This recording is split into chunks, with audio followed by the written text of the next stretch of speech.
what's going on, guys, and welcome to my Finest and Freddys movie review. I have been saying this for like quite a while. I wanted to do this, but at the same time, I didn't have the time. I have been starting my first week of college, and it's been kind of a hassle getting some stuff up and all that. But yeah, we are right now gonna go ahead and talk about the FNAF movie. Honestly, if you guys have not seen the FNAF movie, do you see those blinking red lights? Do you see them in the video? Do not watch it. There's gonna be a lot of spoilers. There's gonna be a lot of secrets. There's gonna be a lot of stuff that's gonna go in depth on the movie. So if you guys have not seen it yet, go with your parents, go with your aunts and uncles, go with your brothers or sisters. Grab money and go to the movies to see it. I highly recommend it. But yeah. Let's get right into it. But before we do, guys, make sure you like to subscribe and all that because I greatly appreciate it. I think we're on the track to 4,000 subscribers, which is insane. So, yeah, let's get right into the review.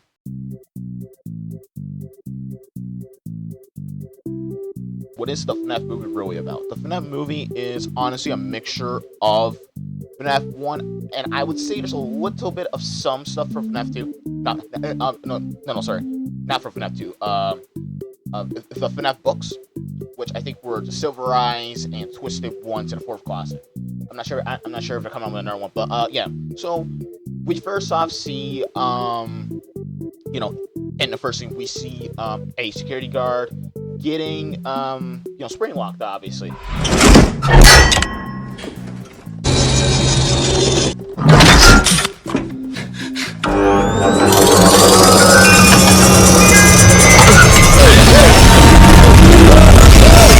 So that's the first introduction. Then we see Mike Schmidt waking up. I believe he has sleep schizophrenia for some reason. I believe that's from his childhood, from the tragedy that happened. I won't go into too much if you guys have not seen it yet, but honestly, it's actually really in depth. But yeah, he's taking care of his little sister Abby, who aka his baby, which I find kind of weird that they changed the name of it. But honestly, who cares? But yeah, he works at the mall as a security mall person. He then gets fired for being of a dad who was abusing his own child, and he has to go down to the career office and meet up with Steve Rocco, I think the name was, or it's Steve, or aka William Afton. He doesn't know who the hell William Afton is, so he then is looking for a job. But since his history's so bad and he loses his job every like 2 weeks after beating up someone, it's been hard finding a job. So Steve, the career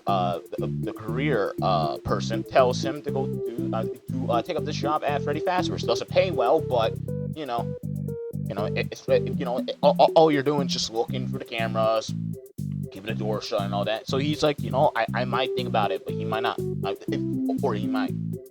He then goes down to the preschool. I think for daycare, I believe, because he's working. Abby can't be left home, so he has to let Abby go to daycare. When he's down at daycare, he meets up with his aunt. I think her name Aunt something. I can't remember. But she wants to take Abby because Mike's not a well-responsible person. He doesn't have a job. He can't take care of a young sibling. So she is filing a lawsuit against him. Because of that, he has to find a job, and he then takes up the offer that Steve made up to him. So Steve is telling him what to do and what not to do, blah blah blah, all that. He goes into the office, he sees the animatronics, and honestly, guys, the animatronics are a 10 out of 10. They are amazing. I can't remember what studio it was. I might just pop it on the screen real quick because I forgot what studio it was. But they have done an amazing job with these animatronics, and I can't wait to see more out of them. So yeah, so he goes into the office. He then sits and he sits and he sleeps, and he imagines, I believe, if I remember correctly, the children that were killed. I believe that's what he is imagining, and it's honestly a very cool scene. Very cool scene. I think it could have been a little bit better, but it was honestly a very cool scene. So he then wakes up to the sound of noise from the fuse box. So we have to reset the fuse box, and he also then sees someone on the camera, which is Vanessa, which I thought was kind of weird that Vanessa is in the movie because, Vanessa I would thought would have been a little bit later in the films, but I didn't know they would put, her in there because it's based off of FNAF 1, FNAF 2, and FNAF 3, and Vanessa was in FNAF Help Wanted and Security Breach. So, I thought it was kind of weird, but she honestly plays a big, massive role throughout the movie, so I'll go ahead and get right into that. She then, tells Mike about what happened at Freddy's, talks about the children that died, obviously, and, she helps out Mike because he had a random cut, like a big cut, on his arm. I won't go into too graphic because of YouTube reasons, but he had a big cut, and he didn't know what happened, and Vanessa bandaged him up, talked about some stuff, and then she left, and then Mike came home, saw Max because there's a person named Max who is the babysitter because Michael can't do his because Michael has to go at night, obviously, because he's the night watchman, obviously. So he has to hire someone to, take care of Abby. So that's what he does. So, he's, thinking about what happened last night. He's also thinking about the tragedy that happened with his brother, and he goes back for another night. While this is happening, something's happening with, his aunt, which I can't remember the name of. Dang, alright, we'll call it Aunt, Aunt J, I don't know. But, they go through a Sparky's, which we see the, Matt Pat cameo, one of the best cameos, in my opinion, one of the funniest cameos. It's just a theory. Overall, with the exception of Corey Kimchin, obviously, both are amazing. Why do I always get the weirdos? But, they're talking about a plan to, get rid of Mike because they know that he works at the pizzeria. So, their plan was to destroy the pizzeria and, leave Mike to blame and, tell him to, make him lose his job so then, she can take Abby for him, take care of Abby and get the money out of it. So, Mike's there, the babysitter, and a couple other people are there. So they're all talking, and then they did the plan, and they all go to Freddy Fazbear's, go in there, and they start destroying stuff. While this is happening, a person named, I forgot the names already. There was one person in there that got their face bitten off by Carl the Cupcake.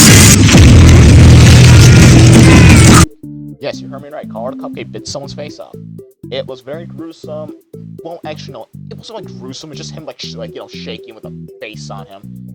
It was something. And people started dying because the kids don't know who they are, and they just wanted to protect the pizzeria. So that's what's happening. Mike goes back there with his sister because Max is part of that, and he goes back. When that was happening, Mike is the last person in there, I believe, and she sees one of the ghost children. I think it was Freddy, and the kid is saying, "Follow me." So she just follows him. She goes down. She sees a Freddy suit just sitting there, and she goes up real up close, and instantly the jaws clamp, and her body gets bit off. And you guys could honestly say right now, I'll go and pop it on the screen. Was that the bite of 87? Was that the bite of 87? I mean, honestly, I think they were going for that, and it was kind of funny. I don't want to go too much into the movie, so I might just cut to the chase and leave us some of the parts. Get up to the ending, and we see Vanessa telling Mike that William Afton is her dad, which I thought was kind of weird because I thought it would not play a big role, but it did honestly play a massive role because it actually made sense about how Mike's brother died, about how he got kidnapped and who kidnapped him, because if you can connect those two together, it was the Yellow Rabbit, obviously. So when that was happening, they were, I think it was Abby and Amchines were building a fort, which I thought was like a really funny scene because there was a clip in one of the movie that was really funny, so I might pop it on the screen real quick.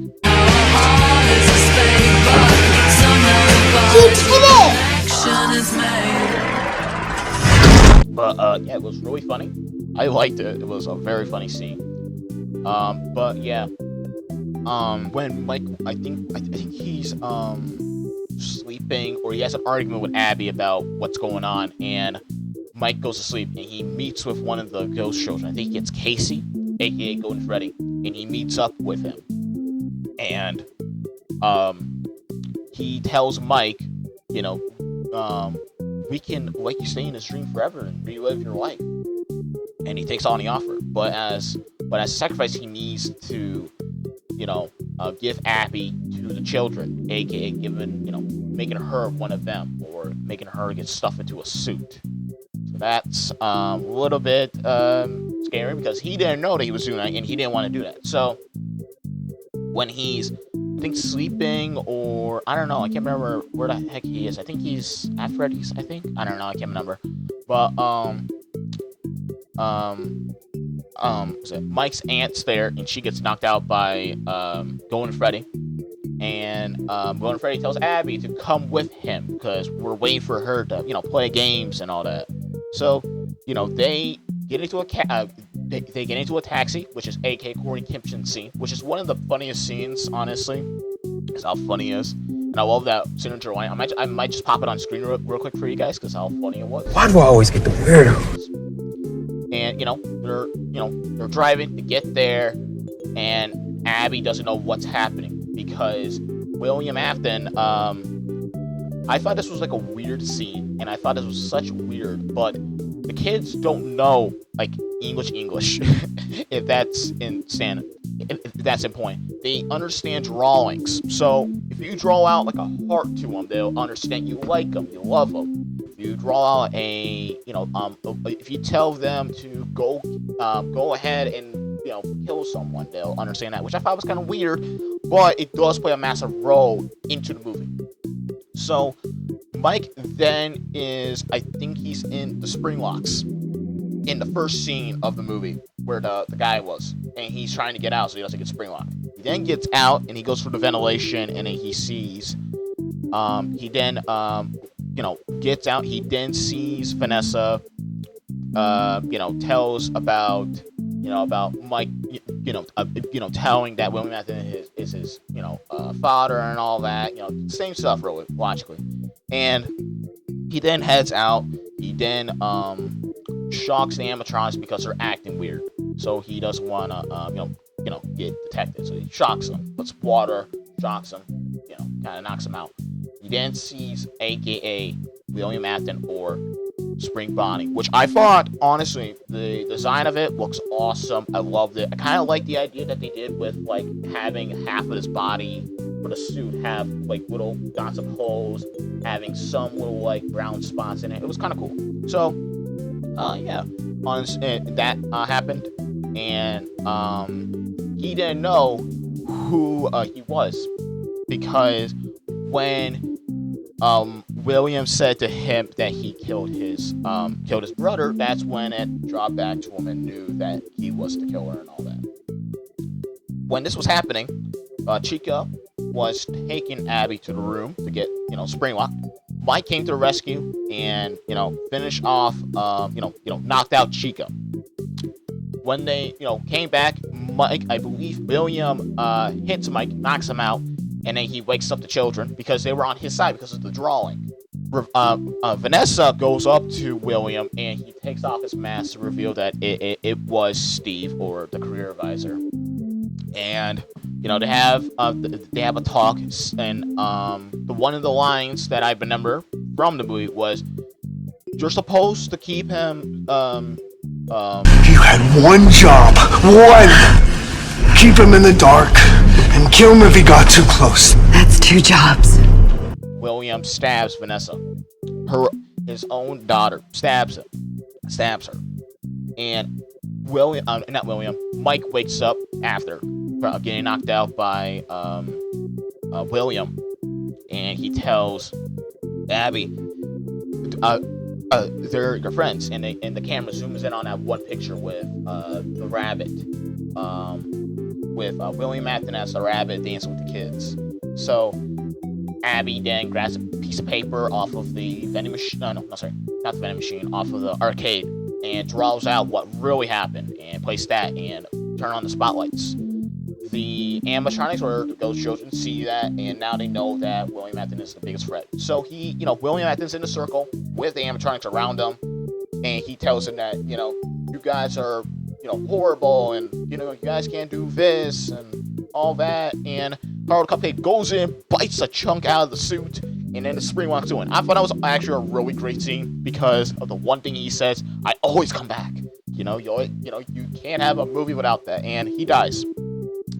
Freddy does a weird sound. He sounds like a goat, which I thought was kind of weird. But the entire building is coming down because of the building is collapsing. Mike and Abby take Vanessa to the hospital. In the final scene, you see Mike and Abby talking. Their connection's good. Mike has a good job and all that. They're talking. Abby's listening. Abby's having fun. And in the final scene, I'm sorry I said that again. In the final scene, you see William Afton pointing at the door, looking at Cassidy because he is, starting to come into that form of Springtrap, because that's when FNAF 3 comes about. So, he sees Cassidy, and then the movie ends. One of the things that I thought was kind of cool was they played out the Living Tombstone music. I can't remember the music.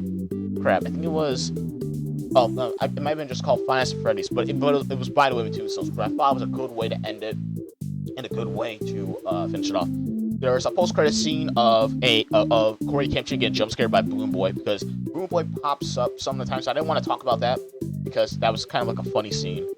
But yeah, overall it was a overall good movie.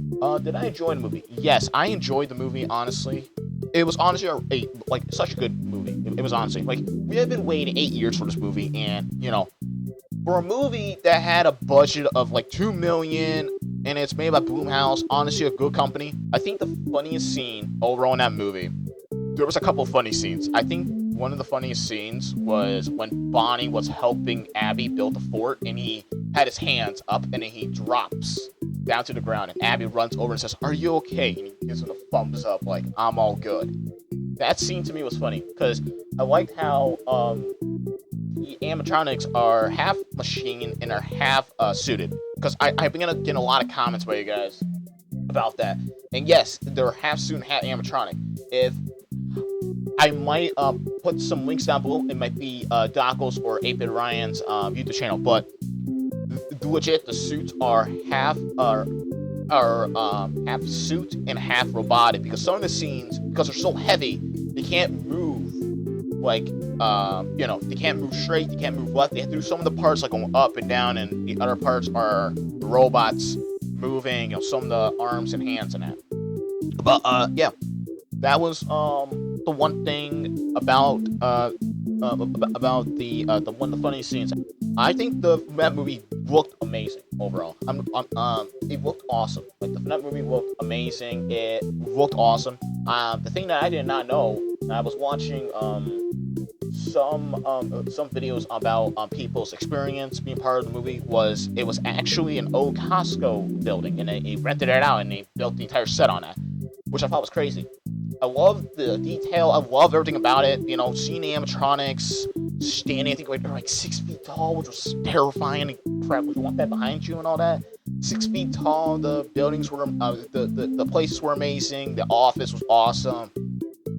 Everything about it was good. Overall, it was such a good movie.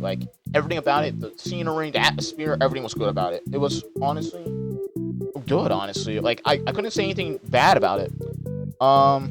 I think there could be a second movie, because they did tease Balloon Boy at the end, jump scaring Corey Kempton, which was kind of funny. There is Mike, I believe, one of the scenes he's running, and you see Max, the babysitter, getting stuffed into a shadow Freddy suit.